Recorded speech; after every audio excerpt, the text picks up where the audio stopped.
जय श्री कृष्ण गोदा स्तुति 18th श्लोका श्रीमान वेंकटनाथार्य कवितार्किककेसरी वेदांताचार्यवर्यो मे सन्निधत्तां सदा हृदि ज्ञानानन्दमयं देवं निर्मलस्फटिकाकृतिम् आधारं सर्वविद्यानां हयग्रीवम् उपास्महे। चूडापदेन परिगृह्य तवोत्तरीयं मालामपि त्वतलकैरधिवास्य दत्तां प्रायेण रङ्गपतिरेष पिबर्ति गोधे சௌபாகியசம்பதபிஷேக மகாதிகாரம். இதில் சொல்கிறார், கோதா பிராட்டினோட வஸ்திரம், அவளுடைய மாலை, இதனால் அரங்கனுடைய பெருமை எப்படி கூடுறது அப்படின்றத சுவாமி தேசிகன் சொல்கிறேன். அம்மா, உன்னுடைய வஸ்திரம், உன்னோட குழலில் நீ சூட்டி கொண்ட மாலை, இதெல்லாம் எம்பெருமான் கொண்டாடி தரிச்சுக்கிறான். அதோடு இல்லை, எம்பெருமானுக்கு இதெல்லாம் என்னன்னா மங்களத்தன்மையை கொடுக்கறதான்.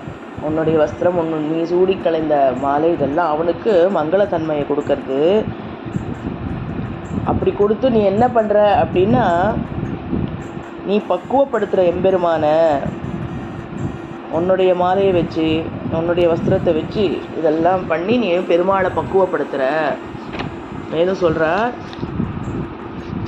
பெருமாளிடத்தில் புருஷகார பூதையாக இருந்து, ஸ்ரீநாத பூதையாக இருந்து எல்லா சௌபாகியங்களும் எல்லாருக்கும் கொடுக்கும்படியாக நீ இருக்கம்மா அப்படின்னு சொல்லி கோதாதேவியினுடைய பெருமையை சொல்கிறார். எப்பேற்பட்ட ஸ்ரேயஸு கோதாவுடைய வஸ்திரம், கோதா கலைஞ்ச மாலை, இதுக்கெல்லாம் எப்பேற்பட்ட ஸ்ரேயஸுன்னு இதில் சொல்கிறார். அதனால் இதெல்லாம் தரிசிட்டு இருக்கக்கூடிய எம்பெருமான் முடிசூட பெறான் அப்படிங்கிறார்.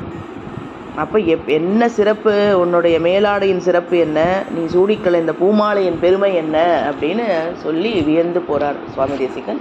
மேலே என்ன சொல்கிறாருன்றதை நம்ம அடுத்த ஸ்லோகத்தை பார்க்கணும். शतवकमणि नीलाचारु कल्लारहस्ता स्तनभर नमितांगी सान्द्र वात्सल्य सिंधु अलह विनिहिताभिषग्भिरा कृष्णनादा विलसतु कृति गोदा विश्वचित्तात्मजानः कवितार्क्य सिंहाय कल्याण गुणसालिने श्रीमते वेंकटेशाय वेदांत गुरवे नमः. ஆண்டாள் திருவடிகளே சரணம், ரங்கமன்னார் திருவடிகளே சரணம், சீரார் தூப்புல் திருவேங்கடமுடையான் திருவடிகளே சரணம், தூப்பு நிகமாந்த மகாதேசிகன் திருவடிகளே சரணம். தேங்க்யூ.